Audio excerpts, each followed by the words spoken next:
everybody. Welcome back to the Glory Glory Manchester United podcast. I'm your host, as always, Kyle Quinn, and join me today to review a win at Selhurst Park for the first time in 5.5 years. Is Brushy? How's it going, mate? Happy days. Very well, thank you, Carl.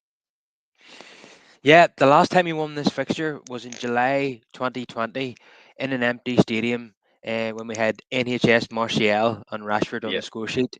yep. So, and Palace have had a few wins at Old Trafford in that time as well. So it's been a long time coming this, and finally we've got one over them. And I think one of the things that helped us was the fact that they played midweek against Strasbourg away from home, and they really began to tire in the second half. Palace and United took full advantage. I mean, Palace could have had two or three goals in the first half and put United out of sight, but they didn't. They kept United in the game, and even at that, I was thinking, I don't think United will win this game. They'll probably lose it.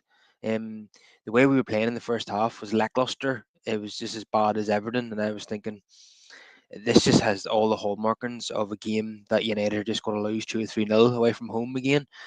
But United's got two goals from set pieces, and even after that, I was expecting a bit of an onslaught from Palace and them probably get an equaliser, knowing us. But no, it was quite we comfortably seen it out, didn't we? Yeah, I'd say so. In the end, the first half I wasn't very impressed. If I'm being honest with you, I thought they were the better team. But like you say, yeah, I think the fact that they played midweek as well really worked in to our advantage because there was some very tired legs out there. And you could see it visibly. I wasn't quite sure where the goals were going to come from as well, and I think I, and most people would have been surprised and shocked Xerxes finish out of nowhere. It seemed to be something out of nothing. And yeah, I'm not sure how much Henderson knew about it either, judging by his reaction. I tell you what, Van Basten or Van Persie would have been proud of that one.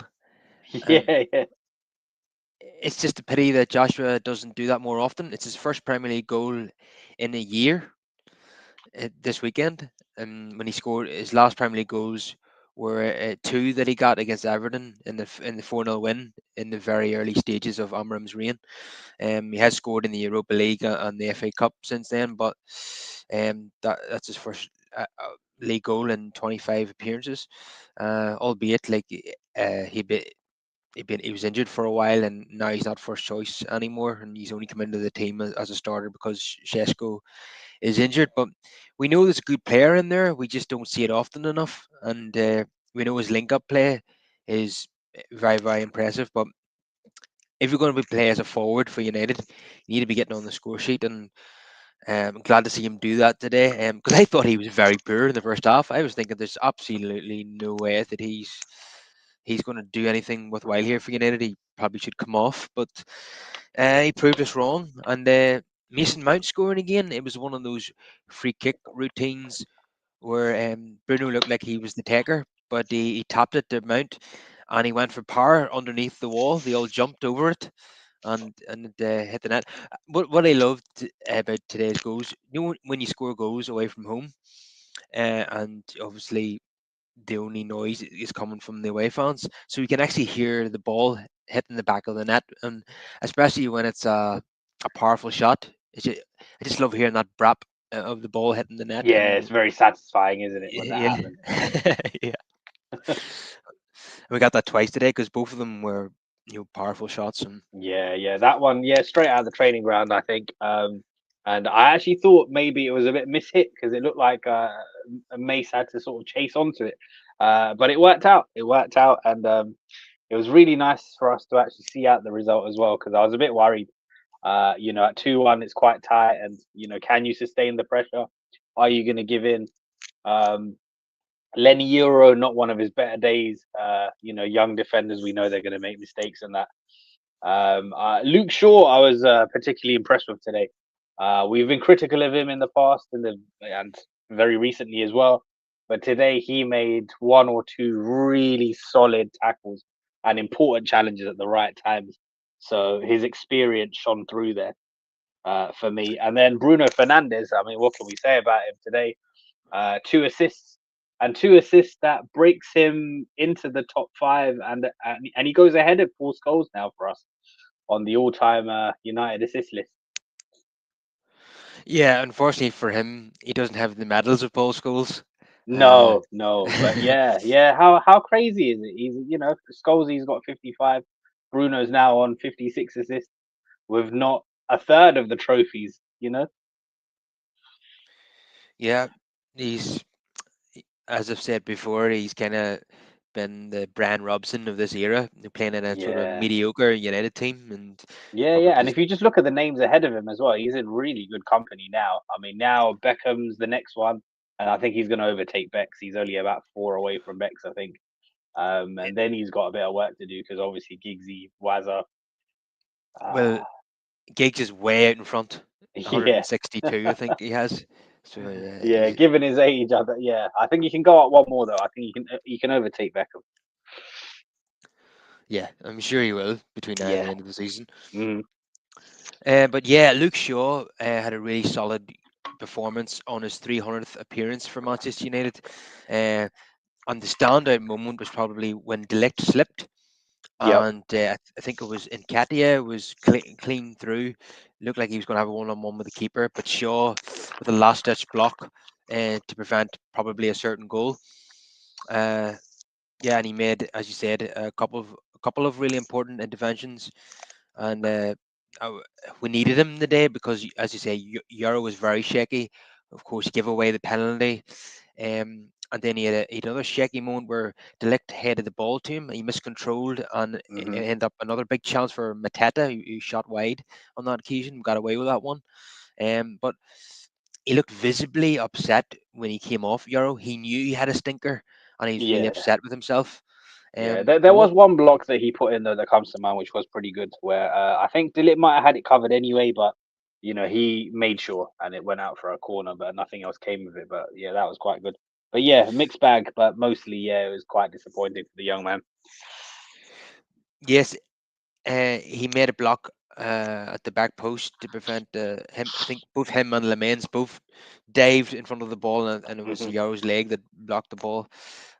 So that was one good moment that he had, but overall he had a poor game and he was Yeah, substituted for Maz, and he looked visibly upset sitting on the bench. He was, and but I noticed that at the full time whistle, even though Mason Mount had scored the winner and all the players were going over to celebrate with the away fans, Mason Mount still made a point of having a pep talk with Lenny Yarrow. So it's good to see yeah, a senior player, recognizing that the young player had a bad game, and he needed maybe a bit of advice at the end, because he looked like mentally it took his toll on him today that yeah, he had a definitely, poor and game. that's what you need. You need the older players to lend a hand to the younger ones. And we've got a lot of games coming up as well, so he's gonna have to get over it quickly and move on. Yeah, because Maguire just seems to have constant injury problems now, unfortunately. Yeah, Um, yeah, but another man who's been perennially injured. It was lovely to see him, and quite symbolic as well because it was against Palace that he picked up his ACL injury. So yeah, it was nice to see Leacher on the pitch. um, yes, it was. Came on with about 10 minutes to go, and yeah, it's massive having him back. The interesting thing for me though is that if he's going to start Martinez whenever that happens, Yeah. Shaw is the one. Shaw's playing well at the moment. Delict is Mhm. undroppable. Lenny Yaro will be the obvious one to come out. But can you play a back three of with two left footers? I Is don't that think so. I don't think he can. yeah? So it's an awkward one, really. Yeah, it is Because a strange one. And then Martinez is a bit tiny to play him center of the three. So yeah, yeah, you'd think that's really the only place, isn't it? yeah, you couldn't play No. Martinez as the central, you know, Yeah. De Ligt could centre go back. to the right, but then you need Maguire really for the middle. I think Martinez in the middle, he's a bit tiny, isn't he? So I don't know. Yeah, you probably can't have Martinez and Shaw in the same team, but Yeah, unless Shaw goes to left wing back, but that seems very unlikely because not once under definitely. Amram have we seen that. Not once. No, yeah, yeah. And then we've spoken about his legs and stuff as well, so that's probably for his own protection. Um, But then we did see Dorgu drop today, so that young man needs a rest. And again, he's one of those where you just need to give him a little pep talk. He's gonna take bite. He needs to bide his time. But yeah, January can't come quick enough for us in terms of that left wing back position because Dallo is not the answer. Yeah, I had a feeling that Dorgy would be dropped today, and I just knew that Dallo would be the one who'd come in, and that's a very weak squad if that's your options there in that Yeah, position. But very much so. Very much. having said that, Dallo took it past two Palace players in the final third, and then he was brought down, and somehow nothing was given by the referee. Yeah, yeah. Do you Yeah, remember so that? because I was watching the replay as well. I was thinking, I was like, oh, if the ref's not giving it, has he, is he simulating? Has he got that? But there was contact though. Yeah, he's running at speed, and clearly there Yeah, was a yeah. collision. So there was contact. So I don't really know what they missed there. And we Mm, haven't spoken about the penalty incident either, because just recalling the penalty incident. I mean, yeah, we were very fortunate. It even went to a replay and for the retake, and then what can you do? It's 50-50 each time, isn't it? You either pick the same side or you go the opposite. Unfortunately for us, you know, he went the opposite side the next time round. yeah, Le Mans thought he'd go the same way, Yeah, and yeah, he yeah. went Because the opposite a side. lot of the time they do a bit of mind games, isn't it, with the striker and the goalkeepers? Usually they tend to go the same way. But yeah, Yeah, had he gone the same way, I'm still not sure Lemens would have got there though. It wasn't like a proper down to your bottom corner kind of dive. I was hopeful because Le Mans' record of saving penalties in Hmm. Belgium is extraordinary. It's over 50%. Um, so I was, but that will come in time. Not today, but he will save us one at some point. Yeah, Uh, but yeah, Palace had the chances in the first half to put us away, and they yeah, didn't, and then definitely, and they didn't. they were heavily Yeah. punished. But I tell you what, that retake penalty is a rule change because Hmm. we all remember last season Julian Alvarez in a penalty shootout against Real Madrid. Yep. Um, he took the penalty with his right foot. It hit his left foot before going Hmm. into the net. That was then classified as a missed penalty, and he didn't get a retake. But in the summer, Crazy. they have changed the rules. That means Yep. so if there's a double touch, then it is an automatic retake. So Palace are Hmm. fortunate that the rule has changed there. That could have been completely disallowed. Yeah. Um, but yeah, at that point, I was thinking, here we go. We're going to lose this 2 or 3 nil. But they absolutely faded in the second half, which isn't a surprise when you take into account that they were away against Strasbourg. I Hmm. suppose is not as the longest European away trip for a team from London, Yeah. but nevertheless they were still playing football at 10 o'clock on Thursday evening, whereas we had already we were already 3 days into a rest at that Hmm. point. Um, so yeah, it was. I don't want to be too harsh, but I, for some, I don't normally do this, but I started watching the Eagle-Eyed Football, the Palace channel. They're to get their perspective on the game, and it just I watched a couple of their videos that they did afterwards, where they analysed their own performance, and then they talked a wee bit about United. And the gloomy faces like were extraordinary. It's been a long time coming to see those gloomy faces after the United game because they've had so many Yeah, victories against definitely. us. And I'll tell you what, this is only their third defeat of the season, so that's probably why a lot of those faces look quite gloomy. They're doing quite Yeah, well, and yeah, yeah. yep. They've been. Um, I mean, and it speaks to how crazy this league is as well, Carl. Because Everton got absolutely annihilated by Newcastle, and then look at the way we struggled against them. You know? yeah, and that makes that Everton result look even more Yeah, ridiculous. yeah. It makes it look even worse. Yeah, yeah, yeah. Yeah. It makes it look even worse. And then today as well, I don't know if you were watching the Chelsea Arsenal game. Chelsea went down to 10 men, and then Hmm. obviously Arsenal responded in kind by making changes that proactively got men forward Mm, and got an yeah, equalising goal. It must be nice. I honestly Uh, thought that Arsenal would go on to win the game with Chelsea down to yeah, 10 men. yeah, yeah. But they managed to hold on, grind it out. It's frustrating when you look at the table now as well because we so easily could be in that top four right now. Just a handful more points that we really didn't need to drop. And it's just our luck, isn't it? Like on the week that everybody loses, we can't capitalize. On the weekend where we win, everyone around us wins, E- Even Liverpool, yeah. even Liverpool. So yeah, you can't get away. You can't get away. Aston Villa continue their record. It's very impressive actually, considering the shocking start Aston Villa had this season. And their main man still isn't scoring. Ollie Watkins, no goal for him. But it doesn't seem to matter. No, it doesn't seem to matter.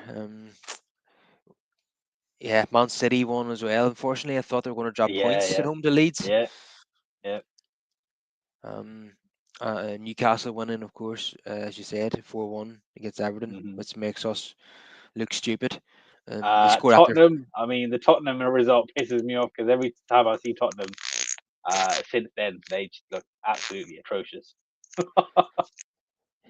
Um, And yeah, we very nearly lost to them, and in the end we were quite fortunate to even take a point, but it really should have been all three when we think about it. yeah, because everybody wins at the Tottenham Hotspur Stadium, Yeah, yeah. and we were 1-0 up for about 70 minutes, and then Hmm. chucked it away, and then got an equaliser goal at the end, which I had very mixed emotions after that one. But Yeah, yeah, I yeah. felt as if we should have won. They were 2-0 down within 6 minutes against Fulham. Yeah, and they were booed off here as well. Yeah. The manager wasn't too pleased about that. But what Hmm. does he expect when they lose every home game, apart from Yeah. United? Again, they didn't even beat Wolves at home. They need a very late equaliser in Mm. that game as well. They're Yeah. terrible at home. Yeah. Yeah. Wolves, and they've only drawn 2 games this season, Wolves, and they've lost the rest. Yeah. Uh, it's our next Monday night football fixture is against Wolves away, Hmm. but the small matter of West Ham coming up on Thursday Yeah. evening before that. Yeah. Now, come on, United, let's build a wee bit of a run here, about a 4 game win run. I'm not Ah, asking too much here now. we absolutely have to, especially like with them. I mean, I was watching that game as well, and Lucas Paqueta, for as great a footballer as he is, just absolute petulance, got himself sent off for no reason. But luckily for us, I think that means he's banned for the next game. So Yes, things like that will that, come in handy. So I we need hadn't to even take full considered that. advantage. Yeah, yeah. So Paqueta suspension is great for us. But yeah, we need to take full advantage of things like that. You know what? I watched the highlights at Liverpool West Ham. He was Yeah, on a yellow, and he yeah, yeah. continuously gets into the Hmm. referee's face, Yeah, yapping, mouthing off. His captain is trying to drag him away. Another player's yeah, trying to drag him away. yeah, He keeps going. He keeps yeah, going. He keeps yeah, going. And the referee gets fed up and shows him the red card. I've never yeah. seen Just anything yeah, as stupid as that stupid. in my life. So silly for no reason. Just He's- Do you know what? I would be livid if I was his manager, hmm and I would absolutely. be livid if I was a West Ham supporter. Yeah. I if I in principle he shouldn't be paid this week, and he should receive a club suspension as well as an FA Nah, he really suspension. should. He really should. He deserves a Mm, week's wages. mm. Uh, deserves to get docked. Stupid. Even Rob Hawthorne, the Sky commentator, was getting annoyed about it. Hmm. He just couldn't believe that someone could be that thick. Yeah, yeah, You know, yeah. Especially the situation the club's in as well. You need to understand you can't do these things, and your captain's trying to drag you away. It's stupid, isn't it?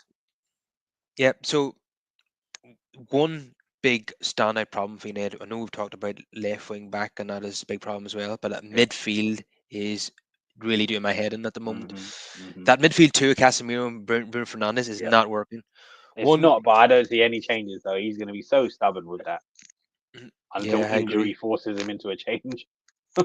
And Bruno was starting to hold his hamstring towards the end of the Yeah. game, so that'll be an Hmm. interesting one come West Ham game. Um, Manu get coming on with a minute to go is an insult to a player as good as that. Mm. I don't think it's right. Um, if he's good enough to start for England against Spain in the Euros final, he's good enough to play against Man City in the FA Cup final and be man of the match. How can he be under Amorim? How can he be only good enough to play a minute against Crystal Palace? How has it Mm. come to this? You know, We'll have to assess it this time next week, I guess, because we've got 3 weeks, 3 games over the course of the week. So I'll have to see what kind of minutes he gets over the next two. In isolation, yeah, it's shocking.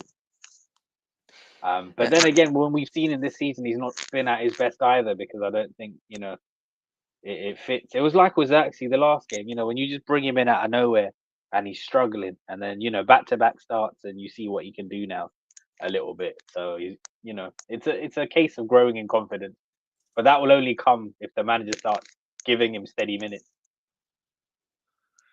yeah, because he's not going to get any match rhythm going Nope. if he's only playing a few Yeah. minutes here and there. It's very, And that's very the hard. and that's the problem. So the next two games, like I'm looking for the same sort of things now. So Xerxes, for instance, I need him to start. I need him to start all of the upcoming games. Yeah, Mason Mount, I know, is like a pivotal person for him anyway, so I expect him to be in the lineup as well. yeah. Well, Mason Mount is going to be pivotal during Yeah, AFCON. So, absolutely. So and yeah, it's Kuna good that it's good that he's getting this run in. So yeah, when Cunha comes back, yeah, it's gonna have to be those two that really step up. and Kuna apparently has a concussion. Uh, Hmm. so th- he has to. Um, the medical rules dictate that he has to sit out for a couple of weeks. Yeah. Uh, we still have no idea what caused this, what happened. It must have been Hmm. a knee to the head or something in training. Um, because I initially thought when he pulled out of switching on the Christmas lights in Alginum Yeah. that it was a cut or something to his head, but Hmm. obviously it's more Hmm. serious than that. Yeah. Yeah, because his invention is something we really miss. And today, Hmm. I think we missed it again. We missed it against Everton. When you're trying to break teams down, you need someone who has that guile and that invention, Hmm. um, and that's what he brings to Also, the when you're table. trying to see out results as well, like you need somebody like him who tracks and puts in the hard yards, does all the dog work. Yeah, and yeah, yeah, that's absolutely right. Yeah, and uh, Mambumo, he seems to be missing Kuna and Sesko to Hmm. some degree because he hasn't been the same player in the last couple of games. Uh, yeah, he's working hard, but he's not. He's not producing the goals and the chance creation that we're used to. But then so much is expected of him because again today he's the only outfield player that wasn't there last season. So basically, so we finished 15th last season. Our target is fifth position or so. So we're expecting Mambumo on his own to take us from 15th to fifth, basically. Hmm. Which is crazy. Um, when we don't, so because we only signed three attackers and a goalkeeper, two attackers are out at the moment. So we've one outfield player who's different from last season. So a lot of onus is on him to change things for us, and he's not always going to be able to do that. So it's good that today that players that don't regularly score for United chipped in with important goals. It's good to see. Um, Xerxes especially because it's his first Premier League goal in a year, and if he wants to keep Sesko out of the team when he's fit, he needs to be banging them in Xerxes because he's going to be second choice unless he's scoring lots of goals that makes himself undroppable. I don't think he's capable of that, to be honest. But I'd love him to prove me wrong. Do you know where it is with Xerxes? And today is another example of that. He'll score half chances, but he'll not score Hmm. the easy ones. Yeah, You yeah, know, the ones that you expect him to score, he'll fluff. But yeah, like this one, it was something out of nothing, come out of nowhere. Yeah, it was such a tight angle, Yeah, and it, and you're what I would thinking have, if you've got the quality to do that, then the rest of them, come on, you should really I be know, putting them away because you've clearly got something about you. You know. no, what I would be hoping for from most attacking players in that position would just be to smash it across goal and hope it goes in for an OG. But the fact that Hmm. he's able to find the net from there was Yeah. incredible. So, fair play to him. But I have to say, like his interviews are absolutely drab. He's not a great speaker at all. Uh, Mason Mount had to put Uh, in most of the hard work yeah. there. But Yeah. Listen, I tell you what. If he just keeps performing like he did on the pitch, I don't care what he has to say. I don't care about the interviews. Yeah, 100%. I'd rather Yeah, he does his talking on the pitch. yeah, and he did that today in the second half. So he needs to build on that, and hopefully not just him, but in general, the team will get a bit of confidence back today because they look they looked in the first half like their confidence had been dented by what happened against Everton. Yep. And the first half was almost a continuation of that game. But I didn't see this happening, if I'm honest. I didn't see United putting in that second half performance or getting those goals, but they did. And I tell you what, are we now the top scorers from set pieces in the Premier League now, even ahead of Arsenal? It's an extraordinary statistic. Mm-hmm. Crazy Mm. stuff. The only thing is, a team like Arsenal, who are like going to be challenging for the European Cup and obviously favourites to win the Premier League, they get goals from set pieces, but they also get a lot of goals from open play From as well. from Yeah, elsewhere as yeah. well. Yeah. The problem is with us though that 7 of our 10 goals away from home this season have been from set pieces. Hmm. We're not creating. Oliver Glasner said it himself after the game that United. He doesn't remember United creating a clear cut chance from open play, Yeah. and but I don't know why he was mentioning that because the set pieces not count. Like if Crystal Palace want to take away the open play trophy, they can. We'll take the points. I've no idea why he felt like mentioning that because set pieces are a crucial Probably part of the game. because yeah, probably because they going into the game, I think they had the second best defense in the league behind Arsenal. Yeah, you know what? That makes the win even more impressive. And we went Yeah, above yeah, Palace by winning this game. yeah. So that's probably Yeah, why as well. Like he was probably shocked. It's not often that you know teams turn up there and score twice, let alone walk away with all 3 points. yeah, but there is a trend with Palace in that like something had to give today. United don't win many games away from home, and Mm. Palace don't win any games after a European match. So Yeah, I something think had to that give. really was the key today. It was Mm, it was that hangover, wasn't it, for them from Europe? mm. And thankfully, And they tried to take precautions as well. Mark Gui only played 45 minutes in Europe, and they took him off specifically for this game and to try and rest him enough for this. So they're stretching their squad out between Europe and the league. I seen Morgehi get absolutely roasted by Maserati of all people. Hmm. You wouldn't have expected that, and he gave away a free kick and I think a yellow card. Um, yeah, so wasn't spectacular from United, but we got the points, and that's what really matters. It didn't matter how we got the Yeah, points today. To see absolutely, in any away game, I'm just happy with the points. I don't give a shit how well United played or how shit they played. I exactly. just want the points. At Yeah. home, maybe you're looking for more of a performance. In most games, unless you're playing one of the top teams, but in away matches, doesn't. I don't care who we're playing. I just want the points by Hmm. hook or by crook. Even if we score with like win one, if we win 1-0 away from home with an OG, I'm taking that all day long. Yeah, absolutely. Mm. And yeah, we've got an extra day as well. I think we're the only game on Thursday this week. Everyone else has got a Tuesday, Wednesday fixture. Uh, yeah, that works out pretty well. So we can't complain about the fixture list. Um, so Big Fat Rat says hi. And MUFC to glory. Rashford says United. Um, and Niche fan's back with us again. And he says, "I'm sick to death of our best player Ahmad being wasted at wing back." Yeah, I'm into that. Um, and he's going to continue to be wasted in that position where Amarim's the manager. That's not going to change. Um, he actually has to start from now on. Yeah. Well, he has been starting the last couple of games. He was very poor against Everton, very poor in the first half today, but obviously come up with the goods in the second half, so he needs to build on that. And then Nishvan has liked the video. Great, thanks for that. And yeah, we had another Monday night game coming up. We have a Monday night game against Wolverhampton coming up next week, and then after that we have Bournemouth as a Monday night game as well. Yeah, I was just saying there, Brush. Yeah, After West Ham, we have Wolves away, which is a Monday night game. I yeah, also think Monday that night. Bournemouth is going to be a Monday night as well. the week after that. Yeah, on the Um, 15th of December. That is also a Monday. Yeah. mm, yeah, and then we have a really hard looking fixture on paper away to Hmm. Aston Villa just before Christmas. And I believe the 21st of December when we play Aston Villa. That's when AFCON kicks off.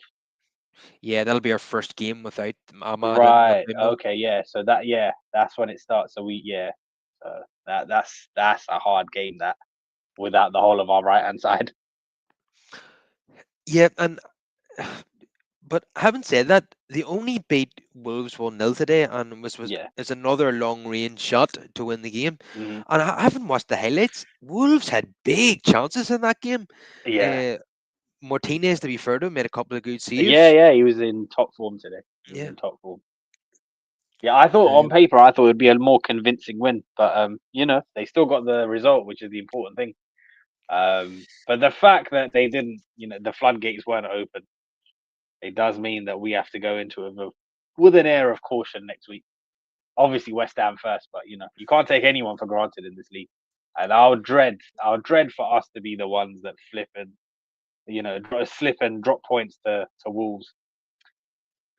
well, hopefully we've got the complacency out of the way against Everton. Yeah, yeah, because I mean it's unfathomable. Anything less than a win there is fathomable for me. Because looking at the table as well, they're going down, aren't they? Yeah, we play Wolves twice in December. That needs to be Yeah, 6 points. No yeah, excuses. absolutely. Because that's the thing as well. You give up points to them, and they're going down, so it's going to amount to nothing. So it really would just be wasted points. And bizarrely, we play Wolves twice before we play Leeds once. That's Um, crazy. so we play Leeds on I think it's the 4th of January or something. Yeah, First game of the new yeah. We year. play Wolves 30th of December as well. So yeah, 8th of December and 30th of December. So that's crazy. Twice in a month. Yeah, and yeah, so our first game of 2026 is going to be Leeds at Hmm. Ellen Road. That'll be a tasty one Yep. because I know they're only a newly promoted team, but they're old rivals and they will be up for it 100% for Yeah. that game. And they give Man City a good game yesterday. Let's be fair, Hmm. you know. So um, I was hope it was the one occasion. There's not many occasions where I want Leeds to cause an upset and get some points, but that was one of them yesterday, and they didn't quite get over the line. They very nearly did. I mean, they kept the big man quiet. The cyborg wasn't in his usual form, but then bloody Phil Foden turned up. Ah, Yeah, he did. Yeah, he's back on form again for sure. hmm. Phil Foden. Nish here says, "I'll bet Ahmad pushes for a move in the summer. Uh, who wants to play at wing back? It's the most unforgivable role." Well, there's been open complaints from him so far. He doesn't mind doing the dog work, and yeah, he's been linking up well with Mbumo in certain games, but it's not an ideal position for him. But the reason why I think that Ahmad will continue to play in this role is because Amorim said on Friday that he wants an Ahmad for the left wing back position. So that sounds to me as if he's happy with Ahmad in that role, and he wants a similar player on the other side. So it'll be interesting to see who that will be, and if we can get that player in January. Now I'm not expecting United to making a lot of big signings in January, but probably one big one at the most, and it has to be a left wing back or else a centre midfielder. Those are key areas that United need to strengthen now. Yep. I'm not expecting United to get both in the window. That'd be a bit greedy. It's hard to get to do big deals Um. in January. Yeah. I'll tell you what. I'm not expecting two big signings, but I do think we need two players though. So I don't mind if one is a makeshift, if it's a loan signing, if it's a short-term deal, but we Oh, definitely need bodies through the door. are you looking for another Vegas, another Sabitzer?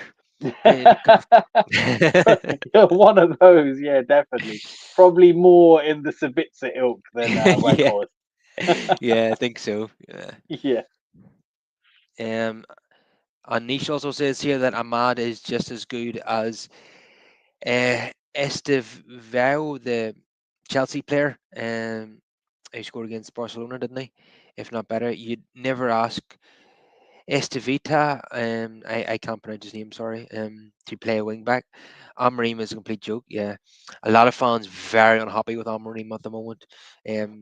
Continuing to play a back three against 10 men against Everton Yeah. was really really pissed a lot of people off. Um, but and today, you know, you seen Palace making use of all five subs. Hmm.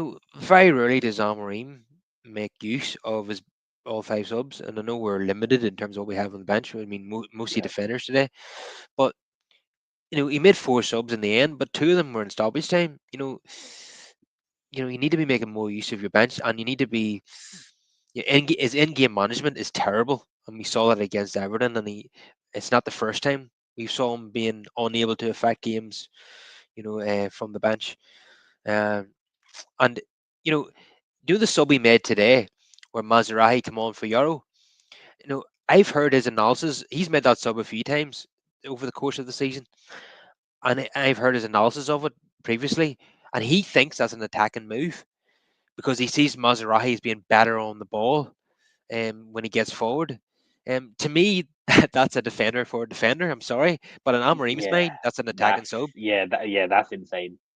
Yeah, That's insane. If you think yeah, that's your idea of an attacking sub, I don't know what to tell you. yeah. And even though he's put Shea Lacey on the bench in the last couple of games. He seems reluctant to use him, and you know, but this is what United are built on. This is the culture at United. How many times has a United manager in the past just thrown a youngster in out of I think nowhere? yeah, I think maybe if we were winning comfortably, then he would be more inclined to bring him on. Yeah, But the games have been quite tight as well, haven't they? So he probably doesn't want to risk anything. but this club is all about taking risks. So it's only so long going to put up with this. If he's going to put him on the bench every week, he has to give him some minutes. I don't want players there as a token gesture to keep this run going that's been there since 1937 of always having a youth player on the bench. If anyone who's on the bench should have a chance of coming onto the field, except Ugarte. Nah, I like how you added that there at the end. yeah, I know that sounds incredibly harsh, but he has been terrible for United and Uruguay this season, when he has played. So uh, Ken here, 1991, says Champions League spots are wide open. Absolutely agree with that. There's about 10 clubs vying for five spaces there in the Champions League, in my opinion. If we have any ambition whatsoever, we need to spend heavily in January if the opportunity presents itself. And I agree. It just depends on how much money we're willing to spend in January. But also, for example, we know Elliot Anderson is going to be our top target. Are Nottingham Forest going to be willing to sell him in January? That's the question, Brush. Yeah, that is the question. Especially now as well. They were fighting a relegation battle, but now you start to look at those other teams around them, and they would want to maintain their little run. They would want to. You'd think they would want to keep the group together. That will give them the best chance of avoiding relegation. So it could be difficult. It could be difficult to get him in Jan. They might say wait till the end of the season. Yeah, uh, So it I might have think to be a loan signing or something else in the meantime. in order to get him in January, there'll be an extra tax on that for sure. Yeah. So either you pay extra, or if you can work out some sort of deal, maybe you could send Kobe on loan for 6 months. You might as well because he's not going to get a kick under Amorim. Yeah, that's the thing. Because if you're not going to use him, and it is a World Cup year as well, and he needs game time, like I don't see an issue in using him as a loan make weight in a deal to make one of these other things happen. Yeah, and he was desperate for a loan in August, and he asked for Yeah, a loan again, 100%, because he's getting. yeah. So if we did target one of the domestic boys, say like an Elliot Anderson or even an Adam Wharton at Palace, yeah, I can definitely see a situation in which Kobe Mainu, as a loan, could be used as a makeshift to make that happen in Jan. Yeah, it's not what we want as fans, but it would suit Cobby for sure, to Yeah, get I that think loan that in. would suit both parties, to be honest. And then come summertime, we know for a fact there's going to be big changes in the summer. Come midfield, and then you can reassess the situation then, and it'll be a chance for Kobe to go flourish as well. So if he goes on loan for 6 months, and then makes that World Cup squad, then Yeah, we could because be looking at a whole different prospect. he needs that loan because, or he needs to get into the United starting 11 because if things keep going the way they're going, he has zero chance of going to the World Cup, and I mean zero. Yeah, definitely, especially because there's a lot of competition in his position as well now in midfield for There England. is, yeah. So yeah, So yeah, I'm just going to talk about Wharton. Actually, I thought he was Palace's best player in the first half. yeah. His Um, decision making with the passes was so good, wasn't it? Especially the first half. yeah, the ball that he played to Matata that led to the penalty was such a clever ball. And do you know what? I was just thinking after the game that if we're going to sign two midfielders, which is what we expect, Yeah, Wharton and Anderson would complement each other really well, in my opinion. yeah, yeah, yeah, That's the dream midfield pairing for United next season yeah. or in January. Hmm. But I don't think we get both of them in January. I think that's No, getting. no, yeah. I I think think that's we're. over. I think that's Disney stuff. Like, yeah. If you want real Disney stuff, mate, we go to a midfield three, and then Cobby would be the third one in an all English midfield. Yeah. Now we're talking, but then I think Amorim will have to be sacked before we'll ever see that. Yeah, yeah, yeah. That would, Yeah. imagine that triangle for United Like and people England. keep people keep talking about Baliba and seeing Niche mention him here again in the Yeah. comments, but he's been crap this season. Why would we target him? Because we need to see evidence of of a player who can perform in the Premier League. Uh, okay, he had a good season last season, um, but he's playing in a team that's not expected to win every week, so he can get away with being good every other game or every 3 games. At United, he's going to be expected to play well all the time. And from what I've seen of Brighton this season, he's been piss poor. Seen him give away a penalty there last week. So for me, he has to have dropped down the list of priorities in that midfield area now. Anderson and Wharton have to be ahead of him now for me. And I seen young Stiller for Dortmund, sorry, Stuttgart has been playing really well, and I see he got an assist in Europe on Thursday evening there as well. And yeah, he seems to be like a controlling midfield player. Um, I noticed there was something making the news in Germany because an opposition player was making fun of his appearance, Oh, and because of his yeah, because of his nose. Apparently that was yeah, trending. yeah, I think It's that's a real cheap shot. Like that's Yeah, yeah. It's pathetic. been one of those things across social media. People have been making memes and stuff because that's the day and age we live in now. It is pathetic because it's something that he can do nothing about. You know, um, yeah, I mean, he like probably could if he eh, cared that much, but he probably doesn't care like yeah, other people do. It's just them just talking nonsense, isn't it? Because yeah, I remember with us, like, listen, Rooney and Tevez used to get it all the time as well. So it's one of those. yeah. I suppose if he was a Kardashian, he'd have it all sorted out by now. But no, he, Yeah, yeah. But yeah, he's a professional footballer. He probably doesn't yeah. care too much what other people have to say. And if that's all you can say about him, his physical appearance, then Do you know well, what? good luck to him. If an opposition player is stooping to that level, I tell you, it's actually a compliment Yeah, to yeah. It Stiller. means they're trying to Yeah, rile him up, aren't they? So yeah, yeah, so that's what it is. I'm sure Frank Ribery used to get it as well. So these things aren't uncommon. yeah. It's not something that I would do if I was a professional footballer. I just think that's a real low bar. It's a cheap shot, really. So we'll dive into the player ratings. Le Mans, can't fault the keeper for not saving the two penalties that were taken. I know he went the wrong way, but he has a good record receiving penalties, and we will see that eventually. Um, and he didn't make any of the mistakes. He does the basics really well, as we say. Van der Sar did the basics really well, and we can't ask for much more than that. Um, so I'll give him a 6 out of 10. And Lenny Yarrow, probably one of his poorest games in the United shirt, unfortunately. And you're going to have ups and downs as a youngster.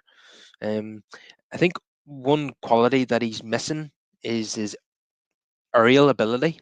I don't think it's quite there yet. And today, obviously, gave away a penalty and a really poor touch that led to a Yeah, big chance for Mateta as well. So a 4 for Lenny Yarrow. Delict, always usually a 7 or 8 out of 10. So quite solid as always. 7 for him. 7 again for Luke Shaw. Very, very important interventions he made on a couple of occasions and on his 300th appearance for the club. Um, Ahmad Diallo, I agree with what Nish is saying here in the comments that um, he's been wasted out in that position. But going by what Amarim has been saying recently, he's going to Yeah. continue to play in that role. Yeah, how many times have we discussed that in the past, Carl? Just saying that we see the best of Ahmad in the final third. Yeah, on the occasions where he's played further forward, I think he's looked better in my opinion. Um, yeah, I do want to see him picking up the ball on the halfway line. I want to see him picking up the ball on the edge of the opposition's box. You know, um, so I'll give him a 6 out of 10. Casemiro I thought was really poor today, particularly in the first half. Really sloppy, giving the ball away, um, diving in, and taking players out or missing the ball. He just looks like an elder statesman. He looks like a veteran at times, doesn't he? He just looks like he looks like a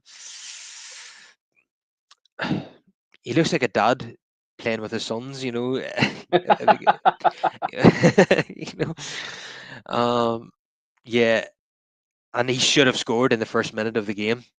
That we haven't actually spoke about that. Yeah, absolutely. Yeah. He could have got off to a flying start. Um, yeah, I know Henderson does well, but he shouldn't be getting a chance there.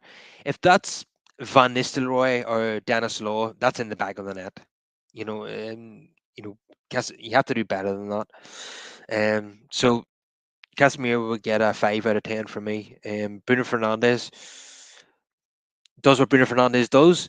Not particularly impressive overall, but comes up with 2 assists, and that is just a typical Bruno performance. Um, so I'll give him a 7 because the importance of those assists, um, both from set pieces. Um, Diogo Dallo, I have to say he's had worse days in the United shirt than what we saw today.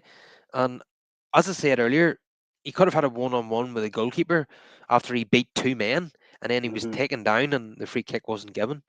Um, but Yeah, yeah, because so initially, like I said, I was quite annoyed initially. I was like, oh, why didn't he just continue his run? Why is he, has he yeah, taken a dive? But then, yeah, on the replay, there was clear contact. So, yeah, unfortunate. yeah. So I don't want to. I wouldn't use the word dangerous, but he was kind of threatening at times when he's picking up the ball in the Palace's half of the pitch, and particularly in the second half. So I'm gonna. It's gonna be one of those rare occasions where I'll give Dallo a 6. I know I must be in a good mood today. Brahman Bumo, yeah, bit like the Everton game where he he's working hard off the ball, but on the ball things not coming off for him. He had a shot where he tried to curl it into the far corner and it was way off target.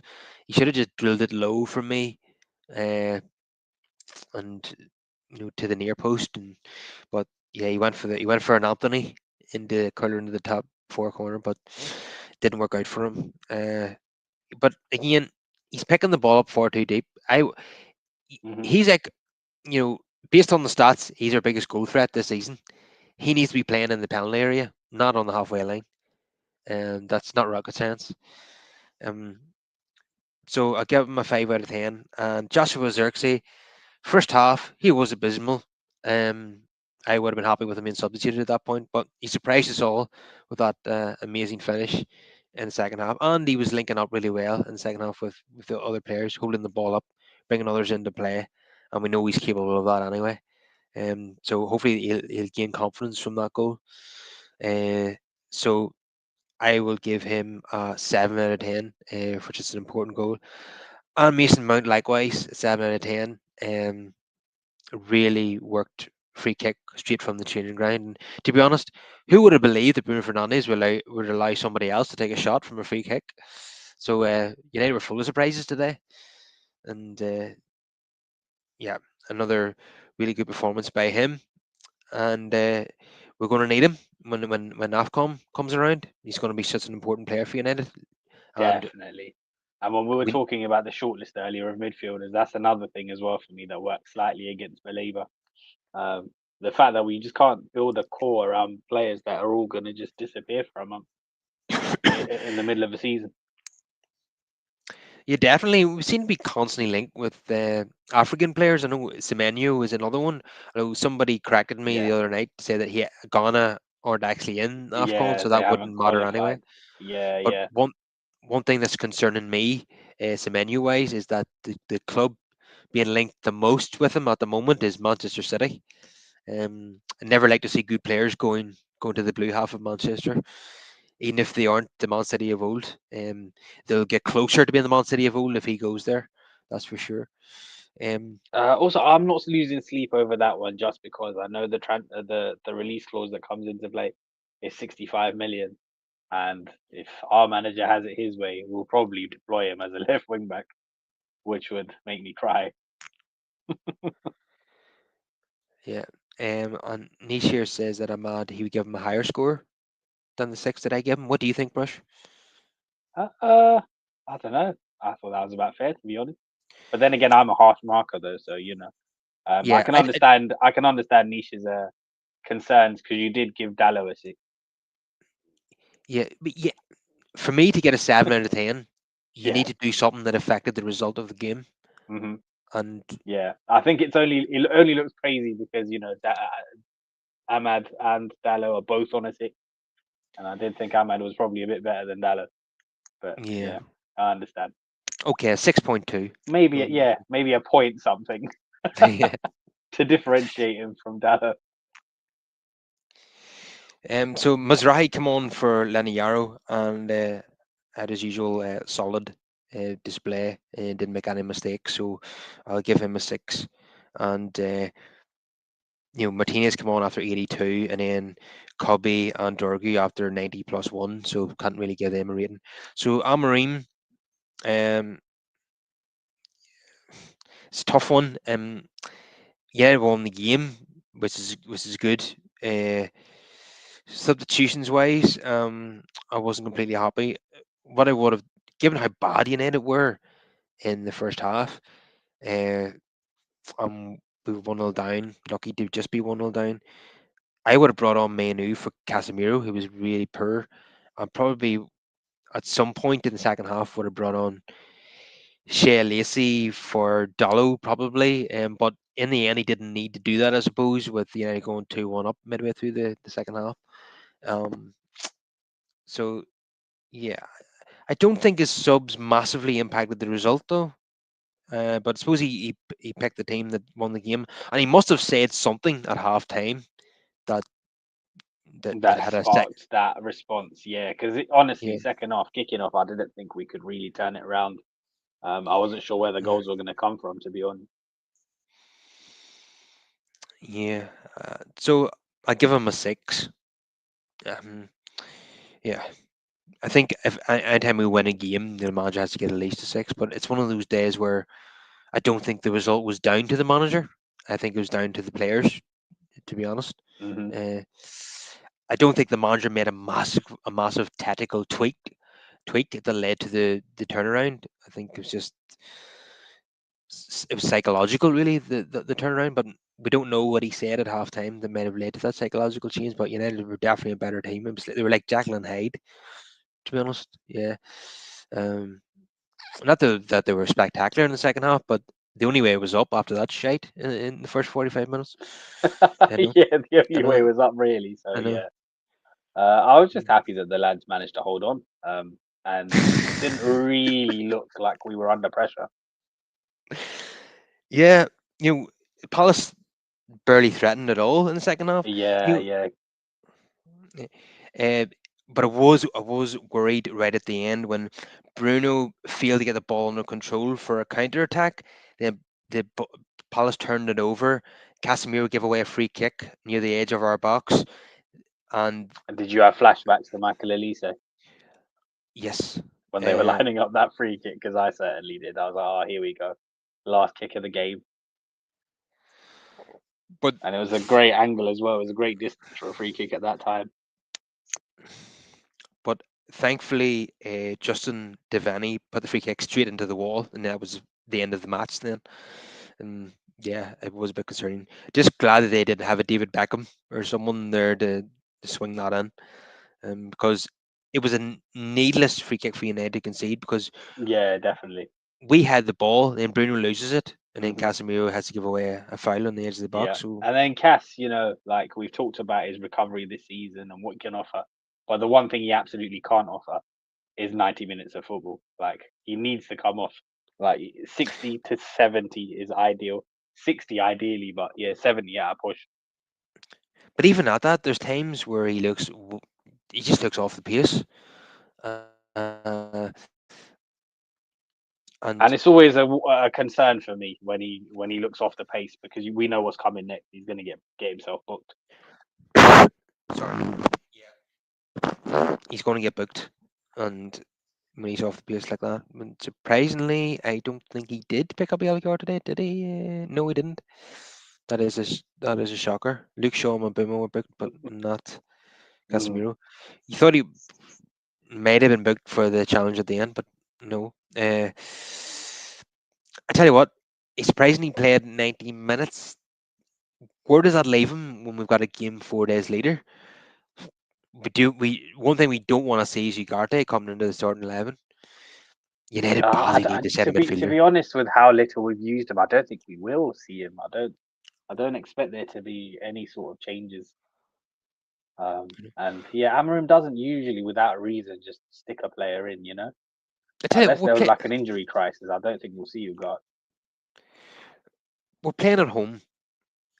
Is there no way the Manu can play as a six and alongside Bruno?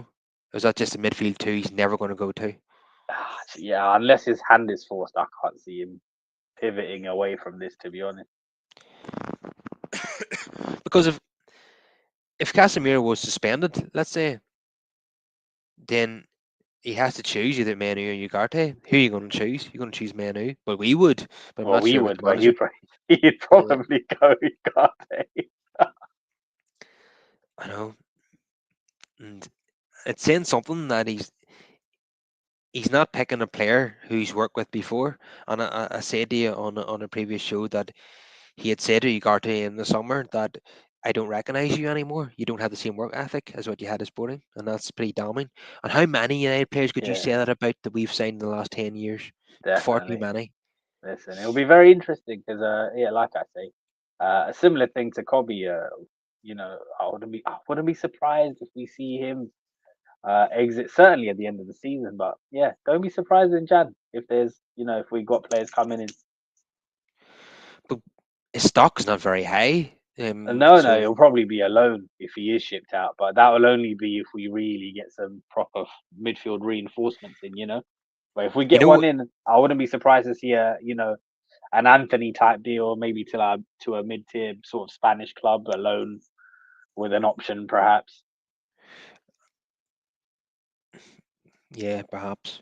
Um, do you know what made me laugh there is what Nisha in the comments says he's given Amorim a zero, and he says he's a complete dosser, wasting our time. So he's another one of those fans who just cannot have the manager, and there are a few of them. Yeah, Um, I'm kind of on the fence, but I'm hoping that things will work out for him. But when we see games like Everton, then I lose faith in that this is going to work out long term. Um, any more games like Everton between now and Christmas, and I will lose even more faith. We cannot be seeing wretched performances like that. definitely, definitely. So today for Arsenal, what Arteta did, he took off Zubimendi and brought on Martin Odegaard. So then Rice is the only one sitting. Yeah, and that's So an attacking sub. yeah, that's an attacking sub, yeah, because then you got Eze and Odegaard both pushing on. So you see, within the confines of his system, he still managed to make it attacking. Yeah, but I suppose we can't compare like for like because they've got a very strong bench, strong squad. Arsenal, we're Yeah, not yeah, we're not there yet. yeah. Not there yet, not there yet. But at the same time, though, I see with stuff like that, I look at our bench, but I go, well, whose fault is that then? Because you decided to just dash all of the transfer money on a brand new attack, knowing full well that the rest of the squad is the same as last season. Yeah, and midfield is going to continue to be a problem, and left wing backs going to continue Yeah, to and be the a wing problem. backs are going to continue to be a problem. Yeah, all of that. What would really help us in January as well is if Napoli make the Holland transfer permanent in January for Yeah, yeah, 44 million. that would be fantastic. But I'll tell you what, because nothing's ever predictable in Serie A, right? Like, so last 5 years, I think they've had five different champions each single season, and this season's unfolding the same sort of way. Very tight at the top, and it's unfathomable almost for Napoli to finish outside the top four. But it's so tight, like anything can happen. Um, yeah, if you look at their league table, there's a lot going on there. But I suppose even if they finish fifth, Napoli, but Holland comes away with 20 goals, they might still want to sign him anyway. Yeah, that's very true. That's very true. Mhm. Yeah, let's hope. Let's hope they want to just close that out in Jan. They're playing Roma as we Yeah, speak. yeah. Um, he missed a penalty last week. I didn't like to see that. That doesn't help our cause. Hmm. Of course, McTominay scored in the same game as he always does. Don't be surprised if he scores. Yeah, and whoever wins this game, I think they then go top if they can. Yeah, whoever can And win this fixture will go yeah, top of the I league. Roma having an amazing start to the season. Yeah, yeah. And the Gasparini, very And experienced manager. even Ferguson is starting up front for Roma in this game he scored last week for Roma. So Hmm. from an Irish point of view, so it's great to see him score. So we've got him and Troy Parrott banging the goals at the moment. So Ah, yeah. I'll if tell you what. we've got a playoff against the Czech Republic Yeah, coming up in March, which is massive as you can imagine. We absolutely. But Troy's already etched his name into history, hasn't Yeah, after we eliminated Hungary in that extraordinary game a couple of weeks ago, uh, Szoboszlai became a meme after that match. He was absolutely distraught and by that result. Yeah, we beat Portugal as well. Of course, Ronaldo getting sent off. That was it was something special as well. he? Yeah, Uh, they've rescinded that, haven't they? They've yeah. Well, they've got and rid of the you know, suspension. I'm glad you mentioned that because that Yeah, is a disgrace. Because he was sent off for violent conduct. Violent yeah. conduct. That's an automatic 3 game suspension. They There, reduced it to one, so he wouldn't miss any World Cup games. That is a yeah. fix. There's only two players in world football that they would Yeah, do that for, and he's one of them. yeah. Or Messi being the other, of course. Yeah, Yeah, yeah, yeah, yeah. It's insane. I thought it was a crazy decision. I thought it was a but harsh sending off, to be honest. But to go back on it and do this is ridiculous. It makes a mockery of the whole thing, doesn't it? yeah, he throws an elbow at Dara O'Shea's back and doesn't make a huge deal of contact, but you can't be swinging your elbow at someone. That's going, especially in the manner that he did it. It was so petulant, and you're given the VAR. I was shocked that I was thinking because it's Ronaldo, they'll not send him off. Yeah, yeah, But yeah, then, yeah. but I think that that's probably what he was banking on as well when he uh, does some of these things. I don't think. Yeah, I can't remember the last time anybody brandished a straight red card at him. yeah, but actually his 13th red card of his career, but first for Yeah, yeah, Portugal. mad. Um, uh, but yeah, it's amazing that at 40 years old he's doing petulant stuff like that. He can still be winded up Hmm. very easily. Yep. But But it doesn't surprise me that he's a bit childish because when you see his interviews with Piers Morgan and the stuff that he says about former Do you know teammates, what? like I you know, haven't caught up with the latest one. I mm, know they had another sit down, but yeah, I haven't caught this one. yeah, don't bother, Uh, because like he's such a massive egotist and he can't take any form of criticism Uh, whatsoever. Again, I don't think you really learn anything new anyway. It's just an hour of kids just massaging his ego, isn't it? Really, Yeah, and yeah, just rimming him basically. Um, basically. yeah, and that's why he's doing the interview because he knows it's going to be a friendly interview. Yeah, yeah, and because obviously because of who he is and whatnot, like it's always going to garner millions of views and interest. So it's very Yeah, like I easy to know monetize. I actually, I know, I don't. Let's see if you agree with us. We've seen these interviews that Ronaldo has done with Piers Morgan. I know we haven't caught up with the second one, and we've seen we're seeing Rooney every week now as a pundit Hmm. or as a podcast host. Rooney comes across as a lot more likable than Ronaldo. Yep. He's much And more down breaking to earth. news to those watching: Napoli have just taken the lead. Tell me it was Hoyland. No, it's not. It wasn't. It wasn't Ireland. No, it's David Norez Yep. with the goal. Formerly of Ajax, Um, yeah, Brazilian so winger. like Rooney comes across as just a kind of a you wouldn't. He comes across as a down to earth guy who just happened to be a footballer once, Hmm. and he just loves to sit and chat about football. He doesn't care if when Van Dijk bit back at him because of his punditry, he's Yeah. very relaxed about it. He doesn't get annoyed about any criticism that comes his way, and he just gives his honest opinion. And he comes across as just an ordinary bloke, whereas Ronaldo just comes across as a narcissist anytime he does an interview.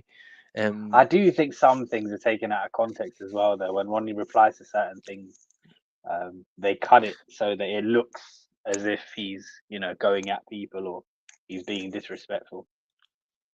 I know, but in the first Piers interview, I don't want to go on about this too much, but um, Piers Morgan was deliberately telling him criticisms that have came from former teammates to get a rise out of him. Obviously, that's, Yeah, uh, that's the other thing as yeah, well. Some of the yeah, they know what they're doing. They know exactly where they're leading the interview, what direction they want to take it in, and yeah, yeah, and but so Ronaldo was told about uh, something.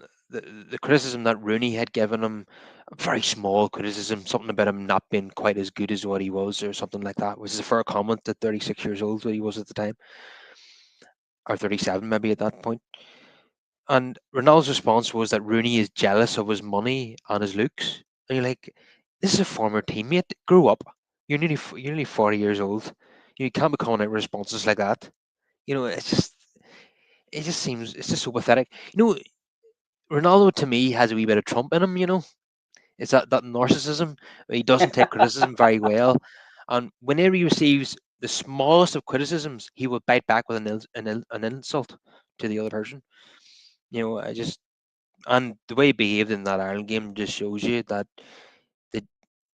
that he hasn't matured as much as a 40-year-old should have. If I'm being honest. But there you go. He escaped a three-game ban, uh, despite being sent off for violent conduct. And yeah, I knew the FIFA would fix it so he wouldn't miss any World Cup games, and they have.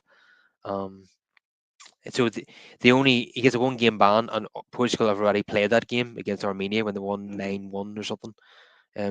So yeah, it's just as you said, only two players that'll happen for, and that's Ronaldo and Messi. And just on that, is Messi going to play in this World Cup then? Is this going to be his last, I I, presume? I assume so. Yeah, Are they still picking him, even though he's playing in the MLS? yeah, yeah, yeah. It's Messi, isn't Yeah, yeah. Again, they're the only two players that they could go to the weakest it? of Yeah, leagues in the world and they still be picked by the national team. they're the only two that get to pick when it's time to walk away. Yeah, yeah. As long as they're playing, I think they're just there. They're selected. They probably have to deselect themselves. Mhm. Yeah, I don't think Roberto Martinez has the courage to say you're not in my squad. Here's a question for you, and it's just an obvious answer. Which manager, if he took over as Portugal coach, would have the balls to say to Ronaldo, "You're not in my team anymore"? Who Ah, it'd who be would that Jose. be? It would be Jose. If Jose Correct. took over Portugal, then yeah, I think he would just put him to a side and be like, "Listen, He, he Cristiano." would be the one to have the personality big enough to Yeah, say, yeah, "You're not my yeah, plan, son. yeah. See ya." Hmm. But having said that, he does love a veteran, Jose. But has he ever had a 41-year-old in his team? Yeah, I don't know too many that have, to be fair. And although Ricardo Carvalho was 41 and still playing for Portugal, Pepe as well, I think. Pepe, Pepe yeah, was really old and yeah, still playing for Portugal. Yeah, yeah. Yeah, we've gone off on a complete crazy. tangent here, haven't Hmm. we? um, yeah, so it'd be really helpful for United's budget in January if we can sell Hoyland in that window. Yep. So I want to see him score and help the cause here. Yeah, yeah. He looks happy. He looks happy there. They seem to be quite happy with him as well. So yeah, let's hope that that deal happens. Yeah, and but yeah, sad for him on a personal level because he is a Manchester United fan, and he didn't want to leave for that reason, and they just kind of Yeah. pursed him out. But it wasn't happening for him. He was drowning out there. Nah, it just yeah, it wasn't. And sometimes certain players just aren't suited to certain leagues, and I think that's the case with him. Yeah, yeah, yeah. I've said before. I think the attributes that Sheshko has suits the Hmm. Premier League. I mean, Sheshko would be a brilliant player for Stoke, Yeah. back in the day. So he's got the physical presence, and the hold-up player you need in the Premier League. Hmm. Hoyland is more suited to Serie A football, I think, and Yep. he's he's excelled twice in that league. For Atalanta and now Napoli so Hmm. far. Yeah, he's more of a he, he kind of runs in behind a bit more. That's kind of the striker that he is. He's not good at the hold-up play, in my opinion. Yep. We've seen him really struggle with that. Yeah, he's not good at winning aerial duels either. Yeah. So Apparently, when he went over there as well, Kevin De Bruyne said, "Yo, why are you coming back so deep? Just stay up top. I'll find you." yeah, because at United he was so starved of possession. He's coming Yeah, looking yeah. for He the was ball. he was struggling, wasn't he? So he had to come back and get involved to get the ball. Yeah. Yeah. And yeah, I remember a couple of goals he got in the Champions League a couple of Hmm. months ago, Holland, and the assists from De Bruyne were just out of this world. But we've come to expect that watching them in the Premier League. Yeah.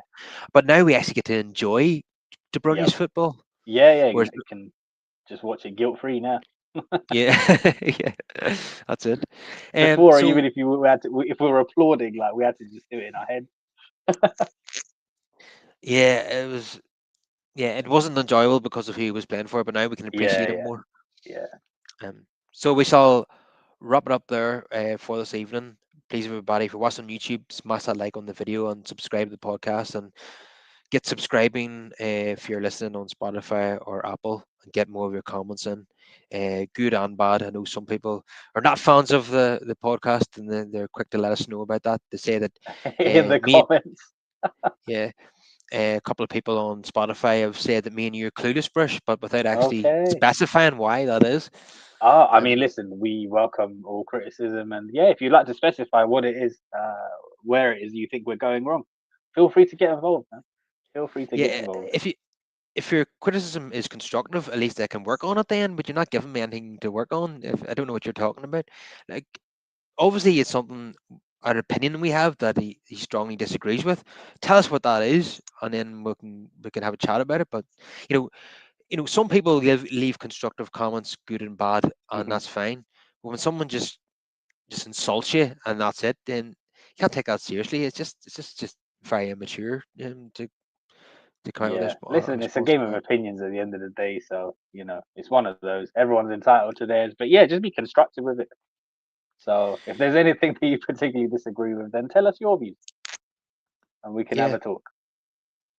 like if you think that Amorim is the best coach in Europe, you tell us why. Let us know why you think that is, if that is the case. Because I know we don't say that on here. We're being very balanced about it. Hmm. Both of us are a bit skeptical whether he is the man long term. We both have criticised him in terms of his in-game management I would say and we're and the somewhat in, system. in, in the middle. I don't think we veer off to overly just, you know, positive beyond ridiculousness, nor negativity beyond ridiculousness. I think we're quite Yeah, fairly balanced, I think. yeah, I think so. But if people have stronger opinions either way, then let us know. Yeah. Or is there something else that you disagree with? Then feel free to let us know. But there's no point in just throwing an insult and not telling us what it is that you disagree with, because it doesn't really help anyone. Really, we just you um yeah, I'm more than willing for people that may be on YouTube or Spotify or Twitter, to leave me a comment saying what it is that you don't agree with that I said, and then I'll respond back to that, and we'll have a chat about it. But there's no real point in just saying you two are clueless. These guys don't have a clue what they're talking about. They're brainless. You're like, well then, why are you listening then? Go and find someone else to listen to then if we're clueless. I don't know. There's just certain people out there that just that's what they do online. They just Mm. insult people online. That's what they do. And Twitter has given a platform to those types of people. They're everywhere now. There used to be before the social media age, you all these idiots you never would have heard from them, but now they're everywhere. They've got their main accounts, they've got It's their burner yeah, accounts, and their yeah, anonymous accounts. definitely. Mm. Oh, the amount of burner accounts are just insane. There was some crazy stuff coming out as well about Twitter recently, about Mm. people in different countries using bots to create fake accounts to cause all kinds of havoc and to profit off of it. Yeah, I'm not surprised about that. I Yeah. think Twitter or whatever it's called now has Hmm. gone completely to the dogs since Elon Musk took Yeah, over. since Elon Musk took over, it's crazy. But we shall leave it there for today. It's Yep. been a pleasure as always, Brush. Yeah, and yeah, it's always great, especially when we pick up 3 points. Definitely makes life a lot easier for us. A And hell of a lot easier. there's this view that streamers and podcasters want they feed on negativity and they get more views when negative things happen.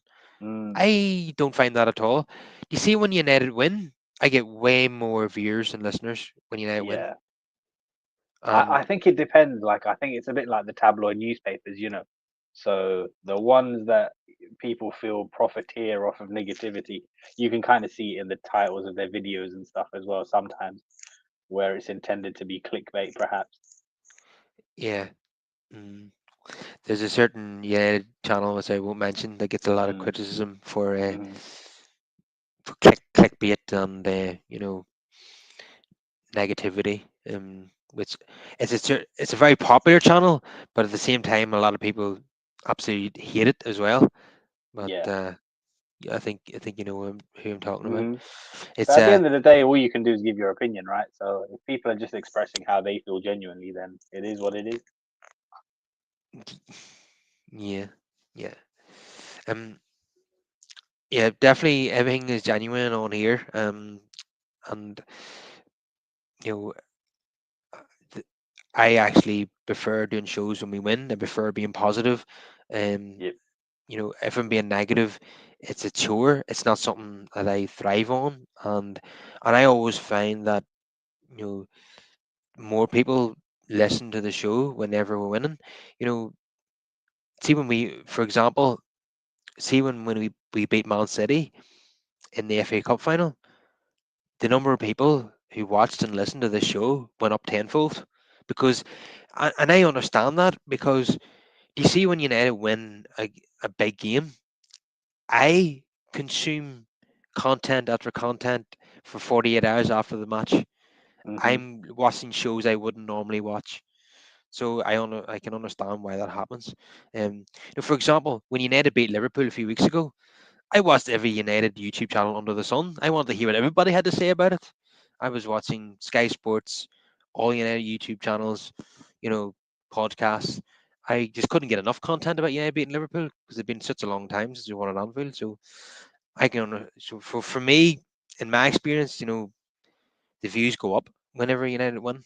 So certainly my channel doesn't benefit from negativity, not whatsoever. I noticed like after the Everton show that we did, the Yep. number of people who listened to that was down on the last show, Mm, and I'm not taking that personally. Me myself, ag- again the opposite is true. Whenever we lost to Everton, I must have listened to about one or two podcasts on United, and it took me about 5 days to listen to them. I couldn't be yeah, bothered even. you're not in a hurry to climb to Yeah, content when you, we've lost because yeah, you kind of avoid content whenever you lose games like yeah, that. definitely, yeah. I don't particularly want to talk about United after a defeat, so yeah, I usually like to leave it a day. Wait till you calm down a bit and then reassess the situation. The Everton one though was quite funny because even the next day I woke up just as angry. Anytime I thought about it, I was just pissed off. Yeah, yeah, it was one of those defeats where there was absolutely no positive to take from it whatsoever. Yeah, yeah, because usually sometimes if I'm really hot headed, I like to sleep on it and then see how I feel the next day. And then, yeah, that one, it was the same. Okay, we shall end the show there, and we will see everyone again next week. Yep. Take care, all.